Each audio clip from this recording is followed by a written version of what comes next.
Hollywood's open secret, 11 black actors forced to hide who they really were. Hollywood didn't just manufacture stars, it manufactured silence. At a time when one rumor could erase a career, black actors faced a double-risk racism in public invisibility in private. This episode explores documented whispers, coded relationships, and unanswered questions surrounding 11 black Hollywood figures whose personal lives were shaped by fear, pressure, and survival, not tabloid certainty. We are not here to declare truths that history never confirmed, but to examine why so much was hidden in the first place. Subscribe to Gilded Screen Sagas, because what Hollywood buried often tells us more than what it celebrated. Howard Rollins. Howard Rollins, 1950 to 1996, entered Hollywood as a rare convergence of talent, charisma, and timing. Trained at the prestigious Juilliard School, he emerged at a moment when black actors were still largely excluded from complex leading roles. His breakthrough came with Ragtime 1981, earning him an Academy Award nomination for Best Supporting Actor in 1982. One of only 3 black nominees in that category during the entire decade. Critics quickly labeled him a generational talent, and studios positioned him as a future star. Yet success came with relentless surveillance. In the early 1980s, Hollywood remained deeply uncomfortable with any deviation from rigid masculine norms. Industry historians note that fewer than 5% of male actors in major studio films between 1980 to 1985 were publicly identified as gay, and none were black leading men. Against this backdrop, Rollins's intensely private lifestyle attracted attention. He rarely appeared with romantic partners, avoided tabloid interviews, and maintained close professional relationships with men from theater and film circles, choices that fueled speculation but produced no verified public statements. Why do you think privacy itself often becomes suspicious in celebrity culture? Following his acclaimed performance in A Soldier's Story. 1984. Rollins faced increasing pressure to conform to a marketable image. According to colleagues quoted in later biographies, casting conversations quietly shifted from talent to reliability. By the mid-1980s, his career momentum slowed dramatically. During this period, Rollins struggled with substance abuse, leading to several arrests between 1988 and 1991, all widely reported. Court records confirm these incidents, though none were linked to his professional conduct on set. Medical reports later revealed Rollins was living with HIV, a diagnosis still heavily stigmatized at the time. The CDC reported over 100,000 AIDS-related deaths in the U.S. by 1995, and misinformation remained widespread, especially within the entertainment industry. Rollins died in 1996 at age 46 officially from complications related to AIDS. His story is not evidence of secret affairs, it is a documented example of how fame, fear, and silence intersected. In revisiting Howard Rollins, the question isn't what he hid, but what the system demanded he suppress to survive. Jermaine Stewart. Jermaine Stewart, 1957 to 1997, emerged during a transformative moment in American pop and R&B, when MTV exposure could turn a dance floor anthem into a global phenomenon overnight. His 1986 hit "We Don't Have to Take Our Clothes Off" reached number 5 on the Billboard Hot 100 and climbed to number 2 on the UK singles chart, selling millions worldwide. Ironically, the song's message of restraint contrasted sharply with the hypersexualized image the industry often imposed on black male performers in the 1980s. Behind the success, Stewart navigated a tightly managed public persona. Record labels at the time invested heavily in image control. According to music industry data, fewer than 1 in 10 male pop artists in the mid-1980s were allowed to publicly deviate from heterosexual norms without commercial consequences. Stewart's expressive fashion-fluid stage presence and refusal to conform to rigid gender expectations made executives cautious even as his records performed strongly. Interviews from the period show careful phrasing, limited personal disclosure, and an emphasis on professionalism over personality. By the early 1990s, Stewart's mainstream visibility declined despite continued recording and touring. This shift mirrored a broader industry pattern between 1988 and 1992. Major U.S. labels reduced solo R&B releases by nearly 30%, pivoting toward new market trends. For artists already seen as difficult to market, opportunities narrowed quickly. Stewart continued working independently, collaborating with European producers and maintaining a loyal fan base overseas, particularly in the UK and France. In 1997, Jermaine Stewart died at age 39 from complications related to AIDS, a fact confirmed by medical records and family statements. At the time, the CDC reported over 40,000 AIDS-related deaths annually in the United States, with stigma still discouraging open discussion, especially among public figures. Stewart's passing prompted renewed attention to the human cost of silence within the entertainment industry. His legacy is not defined by rumor, but by context. Jermaine Stewart's career illustrates how commercial success did not guarantee protection, and how identity, spoken or unspoken, could shape an artist's trajectory long after the music left the charts. Donny Hathaway. Donny Hathaway, 1945 to 1979, remains one of the most revered voices in soul music, celebrated for technical brilliance and emotional depth rather than celebrity spectacle. Trained in classical music at Howard University, Hathaway possessed perfect pitch and formal arranging skills, an uncommon combination in popular R&B of the late 1960s. His debut album Everything Is Everything, 1970, produced enduring tracks like The Ghetto, while his collaborations with Roberta Flack yielded major commercial success.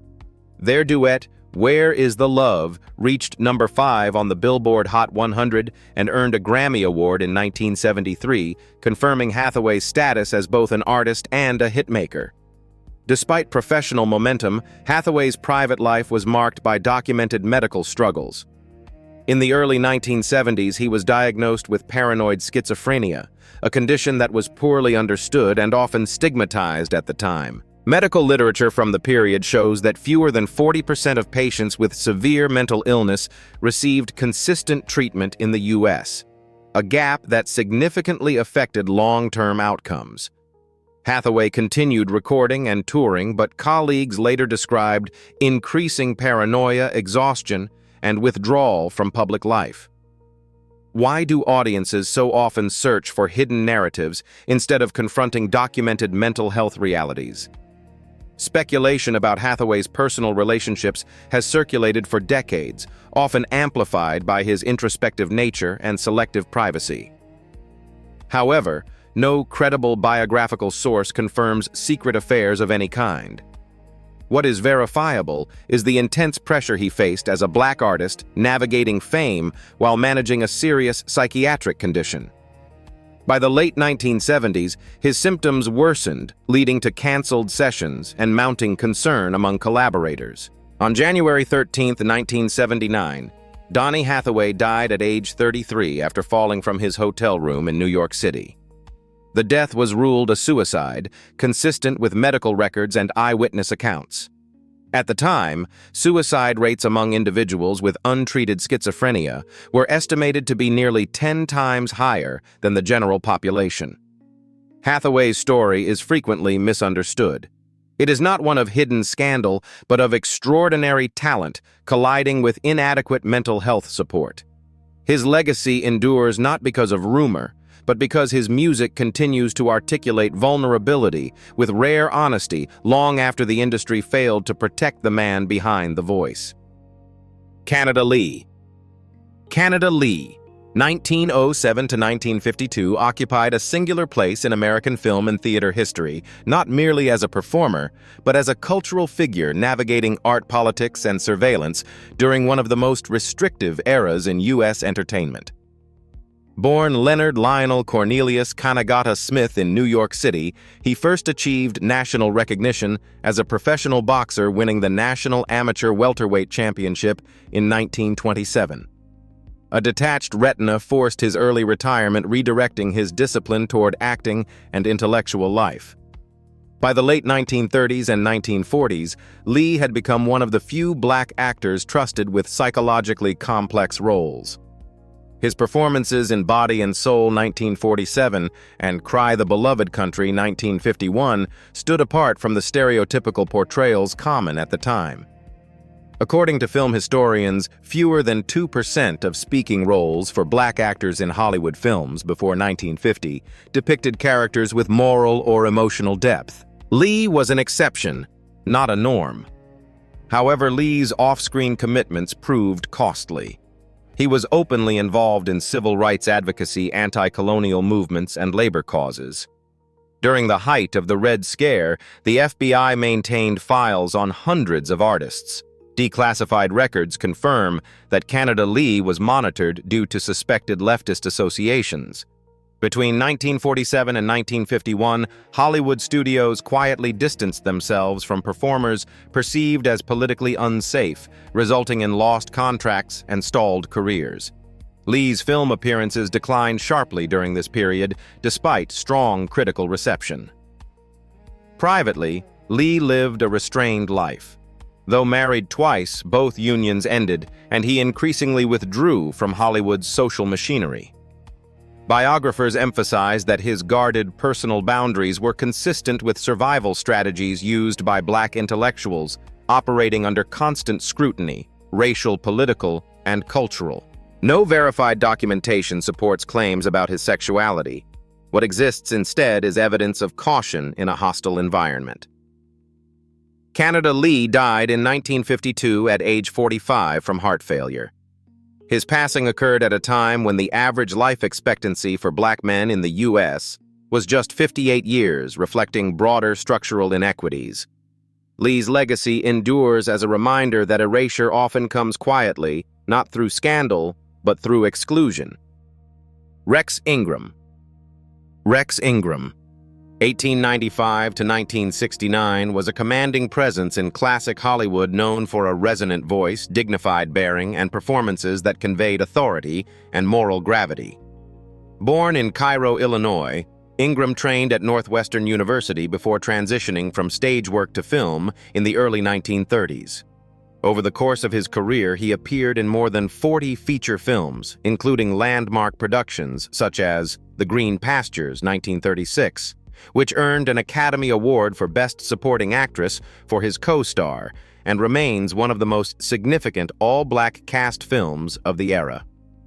Ingram's success was notable within a constrained system.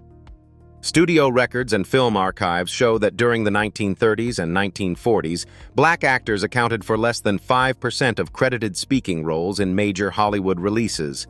Most were confined to narrowly defined character types.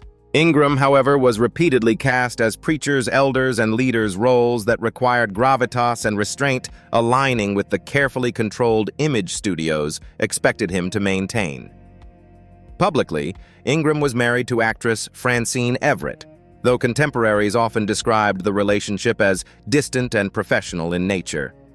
Hollywood at the time routinely promoted marriages to stabilize reputations. Industry correspondence from the period indicates that studios viewed domestic normalcy as a safeguard against controversy. Ingram's private life, however, remained tightly sealed. He avoided publicity, limited interviews, and preferred small cultural gatherings over Hollywood's social circuit. What is historically verifiable is the atmosphere surrounding him. Under the Hays Code, any suggestion of homosexuality was considered grounds for moral censure, and careers, particularly those of black performers, were vulnerable to immediate termination. According to entertainment historians, fewer than 1% of actors before 1960 were openly gay, and none held sustained leading roles within the studio system. In that context, discretion was not secrecy, it was survival. As film opportunities declined in the late 1940s, Ingram returned increasingly to stage work and television, where creative control was marginally greater. He continued acting until the mid-1960s, leaving behind a body of work defined by discipline rather than scandal. Rex Ingram died in 1969 at age 73. His legacy is not one of revelation, but of endurance. an artist navigating visibility in an industry where being seen too clearly could come at an irreversible cost. Clarence Muse. Clarence Muse, 1889 to 1979, stood apart in early Hollywood as a figure of intellect, discipline, and quiet influence. Born in Baltimore, Muse was unusually well educated for an actor of his era, studying engineering and law before turning to the arts. Over a career spanning 5 decades, he appeared in more than 150 films, making him one of the most prolific black performers in American cinema history. His resume included titles such as Hearts in Dixie 1929, Broken Strings 1940, and Carolina Blues 1944, works that helped define black representation during the studio era. Muse's significance extended beyond acting. He co-wrote When It's Sleepy Time Down South, later popularized by Louis Armstrong, a song that became a jazz standard and generated substantial publishing revenue.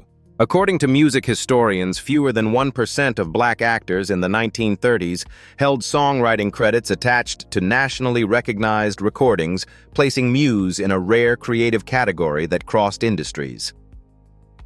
Despite professional visibility, Muse's personal life remained tightly controlled. Although married to Ollie Muse since 1912, and a father, he often lived apart from his family for extended periods due to work and personal preference. Letters preserved in archives and referenced by biographers reveal a man who expressed emotional intimacy more freely in private correspondence than in public life. His close relationships with younger male artists and musicians, frequently noted within theater circles, became a subject of quiet curiosity rather than open discussion. When an era punishes honesty, does silence become a personal choice or a professional necessity? Context is essential. During the 1930s and 1940s, the Hays Code classified homosexuality as immoral content, and studios actively monitored actors' reputations. Industry research indicates that nearly 90% of morality-related studio interventions never reached the press, remaining internal and undocumented. For black performers whose careers were already precarious, discretion was not optional. Muse continued working steadily into old age, appearing in films and television well into the 1970s.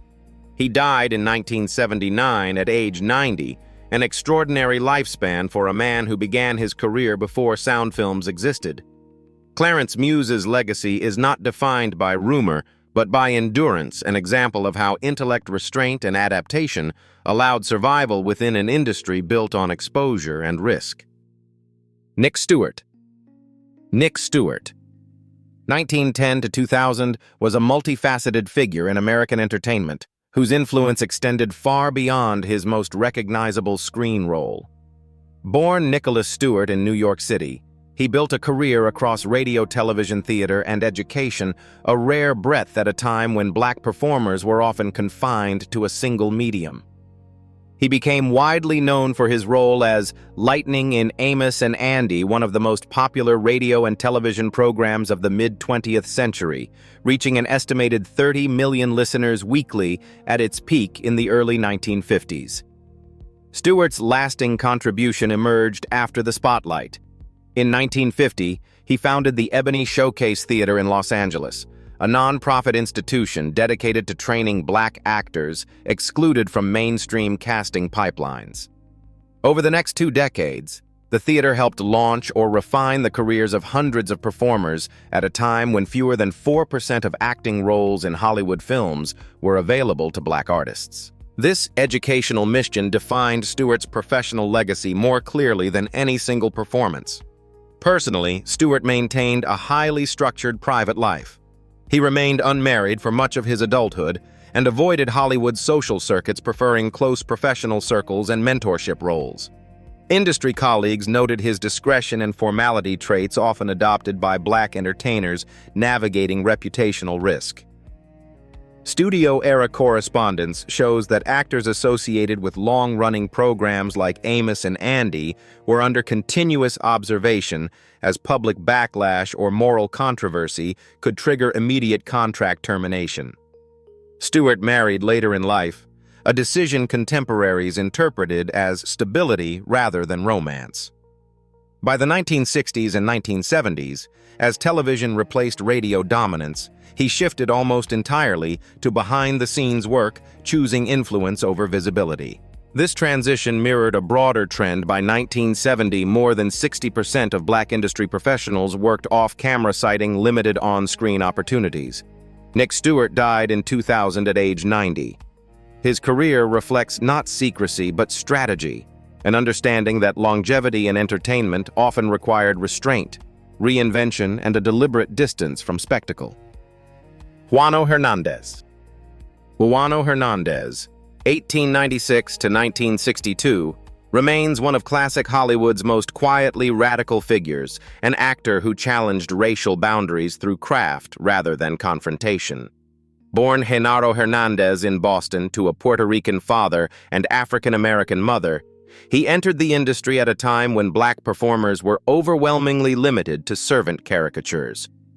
Hernandez defied that pattern. Across a career spanning more than 30 films between the 1930s and early 1960s, he portrayed judges, doctors, police officers, soldiers, and intellectuals, roles almost never afforded to men of color during the studio era. His most acclaimed performances came in films such as Intruder in the Dust, 1949, and The Breaking Point, 1950, both directed by prominent white auteurs who trusted Hernandez with morally complex, authoritative characters.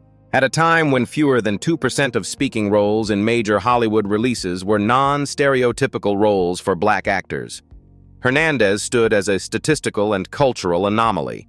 Unlike many of his contemporaries, Hernandez avoided Hollywood publicity. He never married, gave few interviews, and lived largely between New York and Los Angeles, maintaining a low-profile existence centered on theater and disciplined work habits. This distance from celebrity culture fueled speculation over the decades, but no verified documentation, no diaries, confirmed partners, or contemporaneous reporting ever substantiated claims about his private relationships. What is documented is the environment he navigated during the 1940s and 1950s. Morality clauses allowed studios to terminate contracts over mere suspicion, and black actors faced disproportionate scrutiny.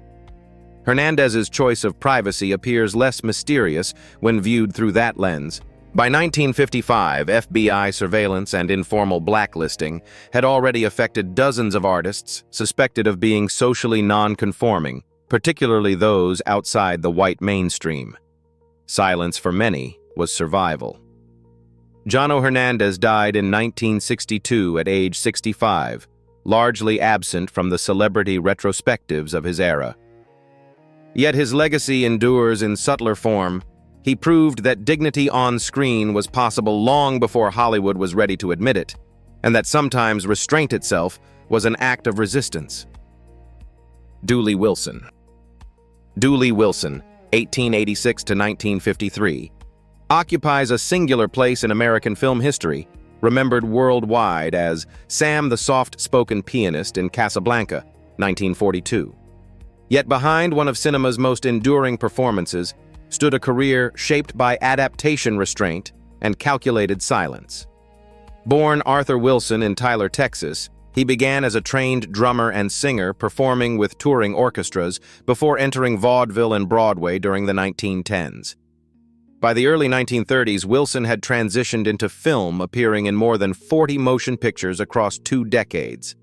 Ironically, the role that defined his legacy exposed Hollywood's contradictions. Though audiences believed Wilson was playing live piano in Casablanca, the music was dubbed. Studio rules barred black performers from appearing as skilled instrumentalists on screen unless framed within narrow stereotypes. Despite this, Sam became one of the few black characters of the era portrayed with emotional intelligence, loyalty, and quiet authority. The film went on to win 3 Academy Awards, including Best Picture, ensuring Wilson's image would be immortalized if not fully liberated. Off-camera, Wilson lived cautiously. Studio-era morality clauses combined with racial scrutiny left little room for deviation from expected norms. In 1949, at age 62, he married actress Irene Delroy. sometimes incorrectly reported under other names, a union widely viewed by historians as offering social protection rather than romantic visibility. The marriage lasted until his death 4 years later. Wilson's career never translated into financial security. Despite appearing in one of the most profitable films of the 1940s, his estate was modest at death, reflecting a wider industry pattern.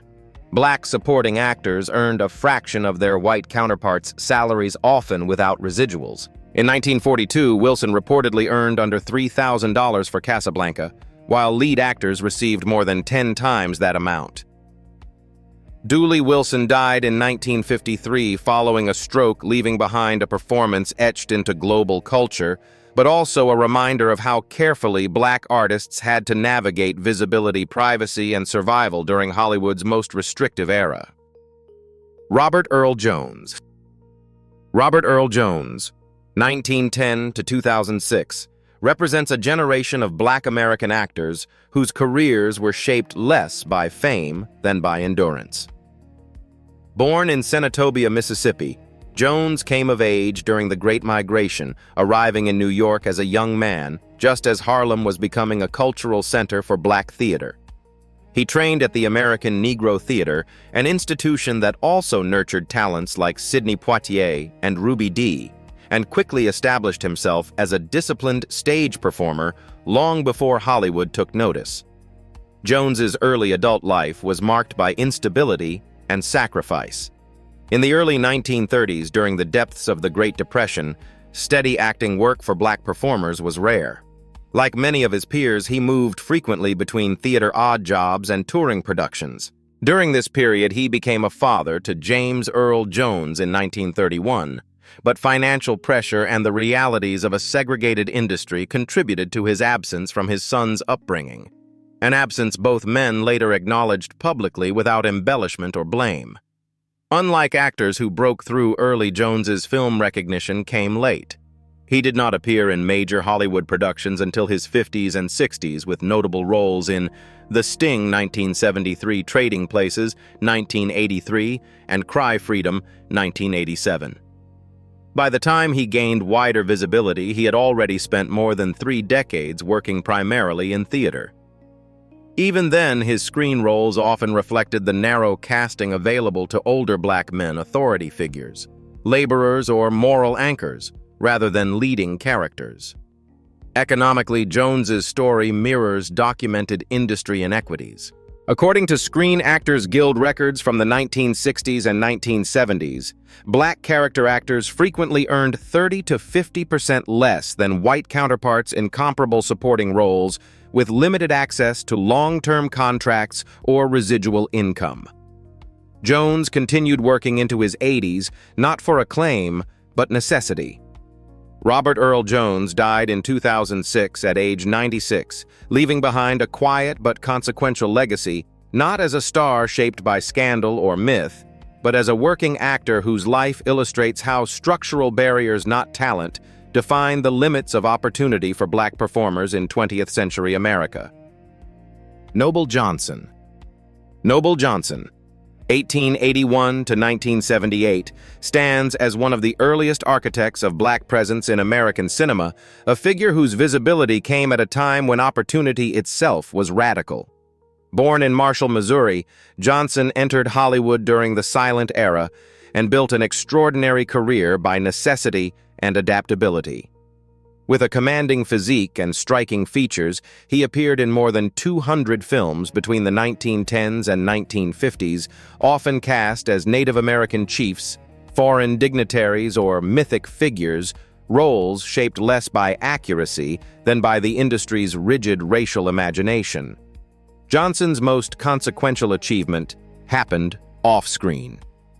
In 1916, he co-founded the Lincoln Motion Picture Company, the first Black-owned film production company in the United States.